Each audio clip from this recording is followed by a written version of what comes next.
소득주도 성장 정책을 이제 평가하는 그런 재정 지표들은 여러 가지가 있는데, 조세 부담률이라든지 이제 국민 부담률, 그리고 이제 조세 체계의 누진성, 사회 안전망의 구축 정도, 그것을 기반으로 한 그 재정의 자동 안정화 장치의 크기, 그걸 활용한 이제 그 거시경제 안정성 유지라든지 성장, 그리고 이제 재분배 기능 등등 여러 가지가 있을 수 있습니다. 그 중에서 저는 이제 대표적으로 중요하다는 몇 가지 측면에 맞춰서 좀 평가를 해보도록 하겠습니다. 그리고 특히 이제 소득주도 성장 정책이 그 속의 성과를 이루기 위해서는 노동시장에서 1차 노동 그 분배율의 개선뿐만이 아니라 그 과정에서 이제 파생될 수 있는 여러 가지 문제들을 제도적으로 보완할 수 있는 조세 재정 정책, 재분배 정책이 좀 보완적으로 뒤따라줘야 되지 않느냐. 그래서 이제 앞에서 말씀하시기를 이제 그 제도 간의 정합성을 강조를 하셨는데, 그러한 측면에서도 이제 중요하다고 생각을 합니다.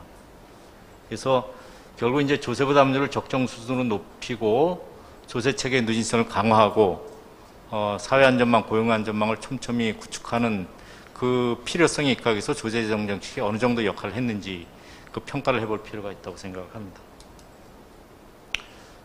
이것은 이제 주로 조세 정책과 관련해서 문재인 정부에서 추진된 그 세법 개정안들을 한번 크게 세 개 카테고리로 이제 분류를 해봤습니다. 과세 형평성의 제고 차원에서 소득세, 법인세 최고세를 인상했다든지, 주택 임대소득 과세 강화, 종부세 강화 등등을 좀 예로 들을 수 있고, 고용창출 지원 관련해서 이제 고용증대세제 신설이라든지, 사회보험료 세액공제 확대, 근로자와 서민층 소득 지원과 관련해서 중소기업 취업자에 대한 소득세 감면이라든지, 예컨대 그 EITC 이 적용의 확대라든지 그 지원의 강화 등등이 있을 수 있습니다. 이런 것들이 결국 어우러져서 그 문재인 정부에서 그 조세 및 이전 지출에 그 재분배 기능이 강화된 그 배경을 이루고 있습니다. 그 결과 이제 그 조세 부담률은 문재인 정부에서 이제 그 이전 정부에 비해서 가장 큰 폭으로 이제 증가를 했고, 또한 이제 그 소득세 누진도도 이제 여전히 이제 좀 증가한 경향을 보이고 있지만, OECD 평균에 비해서는 상당히 이제 그 낮은 그런 수준을 이제 기록을 하고 있습니다. 재정 정책과 관련해서는 앞에서도 쭉 이제 말씀하셨듯이 공공사회복지 지출을 중심으로 해서 재정 지출의 총량이 이제 큰 폭으로 증가를 했고, 그리고 그 중에서도 특히 이제 일자리 예산으로 큰 폭이 이제 증가를 했다. 그럼에도 불구하고 이제 그 여전히 그 국가채 및 국가 간 비교를 통해서 봤을 때는 우리가 재정 여력이 있었음에도 불구하고 좀 더 과감하게 재정 정책을 추진하지 못했던 측면이 있었다라고 저는 보고 있습니다. 특히 이제 공공사회복지 지출은 이명박 정부, 박근혜 정부에 비해서 월등히 이제 2021년 본 예산 기준으로 이제 2.3%포인트 증가했는데, 아까 이태수 원장님이 이제 추산한 거로 보면은 거의 한 4.6%포인트 증가하는 걸로 이렇게 이제 평가가 되고 있습니다. 적자성 채무의 비율도 그 이전 정부에 비해서 재정이출 규모는 늘어났지만, 그 재정이출이 주로 이제 금융성 채무라든지 부분적으로 이제 문재인 정부에서 추진한 그 증세 정책과, 또 일본의 이제 그 이전 박근혜 정부에서 추진한 증세 정책의 효과가 좀 반영된 결과 세수가 증대를 하고, 그 결과 이제 적자성 채무의 비중은 오히려 그 증가폭이 작았다라고 보여지고 있습니다. 저부담 저복지 상태고요. 일반 정부의 총부채와 순부채에 있어서도 특히 이제 총부채에서 그 채무 상품에 해당하는 금융자산을 뺀 나머지 순부채의 규모는 우리가 이제 비교되는 국가에 비해서 월등히 낮은 수준입니다. 이런 상태임에도 불구하고 우리가 왜 좀 더 적극적으로 코로나 위기에 대응해서 재정 정책을 좀 더 추진하지 못했는가? 뒤에서 이제 좀 언급을 하겠지만, 그와 관련해서 이제 재정운용 거버넌스의 개편 문제도 이제 저는 중요하다고 생각을 하고 있습니다.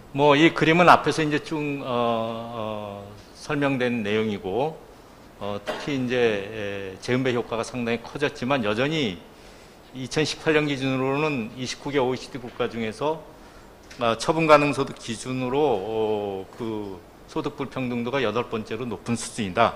개선의 여지가 상당히 크다라는 것입니다. 재정의 자동 안정화 장치의 경우에도 그 이전 정부에 비해서 상당히 이제 0.21, 박근혜 정부는 0.15인데 이제 문재인 정부는 0.28입니다. 뭐 주요 선진국과 비교해서는 이제 우리가 낮은 수준이지만 그 이전 정부에 비해서는 이제 자동 안정화 장치가 크게 강화되었고, 이게 부분적으로는 경기 침체의 골이 더 깊었기 때문에 그럴 수도 있고, 따라서 GDP 갭률 1%당 크기를 비교해봐도 그 이전 정부에 비해서 문재인 정부의 재정의 자동 안정화 크기가 상당히 강화되었다라고 평가를 할 수 있습니다.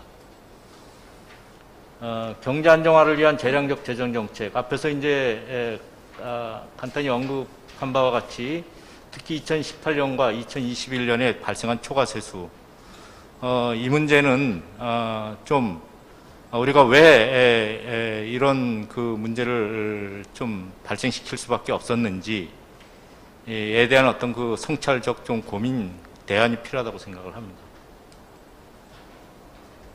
뭐 재정 충격 지수의 경우에도 뭐 앞에서 설명드린 바와 같이 특히 이제 재정 충격 지수가 마이너스일 경우에는 긴축적 재정 정책이고 플러스일 경우에는 확장적 재정 정책인데 2021년의 경우에는 이제 플러스이더라도 이것이 한 1 이하이기 때문에 그 초과 세수의 규모에 비해서 상당히 좀 긴축적으로 결과적으로는 재정이 운용됐다고 이제 평가를 할 수 있습니다. 이거는 이제 코비드-19 위기 대응 재량출 규모를 이제 국제 비교를 하게 되면 우리는 주로 이제 재량적 재정 정책보다는 금융성 지원에 치중을 했다는 것입니다. 이런 그 재정 여력이 있음에도 불구하고 재정 당국이 재정을 적극적으로 활용하지 않았다는 것을 이 표는 보여주고 있고요.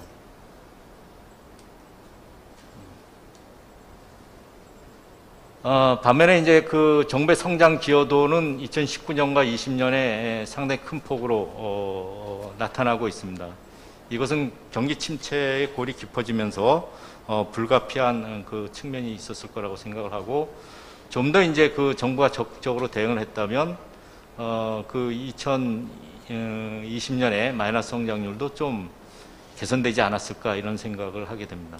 그래서 이제 종합적으로 이제 평가를 하게 되면은 노동소득 분별과 가계소득의 비중이 증가를 했고, 이것은 여러 가지 이제 최저임금의 인상 이외에 조세 재정을 활용한 그 공적 이전 소득의 어떤 그 증가에 기인한 부분이 있다는 것입니다.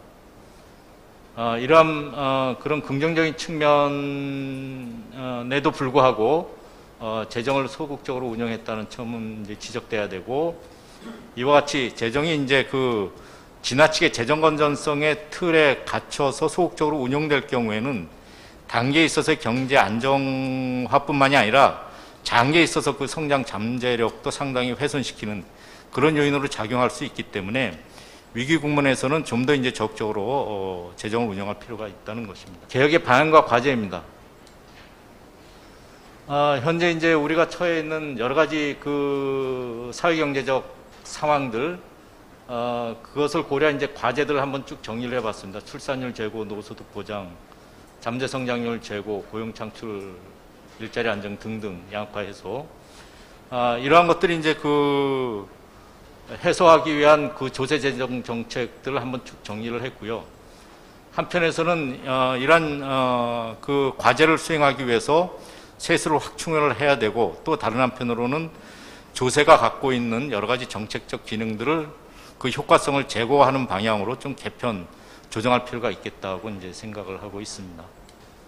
그래서 이제 조세정 개혁의 목표와 과제는 앞에서 이제 쭉 말씀하신 바와 같이 궁극적으로는 혁신성 포용국가를 지향하는 그런 측면에서의 조세재정 제도의 개편이 필요하다라는 것이고, 이러한 재정개혁 과제를 수행하기 위해서는 재정운영 거버넌스의 개혁을 통해서 이러한 어떤 그 혁신적이고도 포용적인 관점에서 재정을 관리할 수 있는 시스템의 어떤 그 도입, 재편이 필요하다고 생각을 하고 있습니다.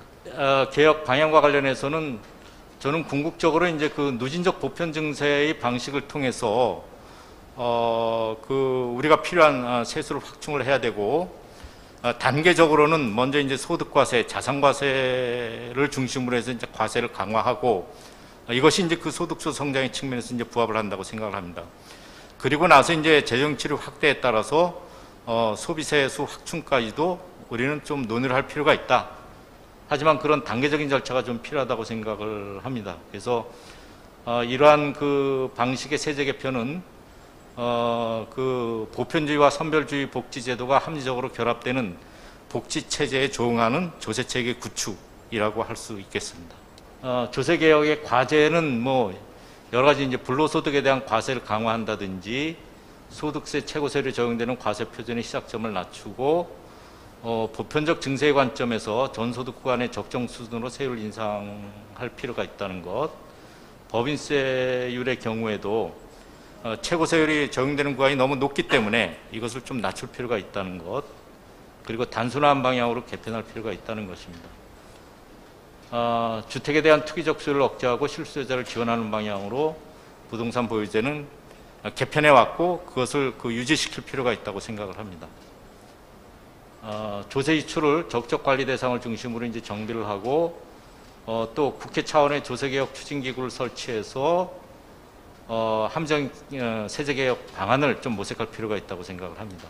예산제도의 개혁과 관련해서는 앞으로 이제 결국 뭐 중부담 중복지 그 이상의 어떤 그 복지국가를 만들어 나가기 위해서는 결국 세수중대가 이제 불가피할 텐데 납세자들의 납세 협력을 좀 끌어내기 위해서는 조세정보와 재정정보를 좀 더 투명하게 이제 공개할 필요가 있다는 것이고, 그리고 재정운용도 국세, 지방세, 사회보장 기여금을 포괄하는 통합적이고 거시적인 관점에서 이제 관리를 할 필요가 있다는 것입니다. 그래서 최근에 지방 재정 교육 교금의 경우에도 내국세의 20.79%인가요? 를 이제 그 고정적으로 이제 배당하기로 돼 있는데, 이런 어떤 교육 예산의 어떤 그 통합적 관리 측면에서도 좀 우리가 이러한 관점에서 거시적으로 재정을 관리할 필요가 있다고 생각을 합니다. 전략적 지출 검토의 도입이라든지 국회 예산안 심의 절차를 탑다운 방식으로 이제 개편을 한다든지 이런 것도 필요하다고 생각을 하고요. 재정지출의 구조 개혁과 관련해서도 여러 가지 고용안전망, 사회안전망 강화뿐만 아니라 그 인내 자본에 대한 그 적극적인 투자가 이제 필요하다고 생각을 하고요. 마지막으로 무엇보다도 이제 그 재정민주의 거버넌스 민주의 기반을 확충할 필요가 있고 그것은 앞에서 말씀드렸듯이 재정운영의 거버넌스 개편과 더불어 선거제도의 대표성을 강화해야 된다는 것입니다. 이제 우리가 그 선거제도의 대표성을 강화할 경우에는 보다 다양한 계층의 어떤 그 요구가 재정제도에 이제 그 반영이 될 수 있고, 이 표에서도 보듯이 의회 선거제도에서 이제 비례대표제를 채택한 국가들의 경우가 다수 득표제를 채택하고 있는 국가에 비해서 뭐 국민부담률이라든지 공공사회복지 지출, 그 재분배의 그 효과, 자동환전 장치, 이 그 효과가 더 크게 나타나고, 그를 통해서 이제 경제 성장률도 좀 다소 높게 나타나고 있습니다. 물론 이제 경제 성장률은 이러한 요인 이외에 그 개별 국가의 경제 규모라든지 여러 가지 어떤 그 요인들에 의해서 영향을 받기 때문에 보다 심층적인 분석이 필요하지만, 뭐 이 표만 놓고 봤을 때는 이와 같은 그 선거제도의 비례대표성을 강화시키는 것이 결국 그 조세재정의 재분배 효과라든지 등등을 제고할 수 있는 중요한 그 수단으로 될 수 있다라고 생각을 합니다. 이상으로 제 발제를 마치도록 하겠습니다. 감사합니다.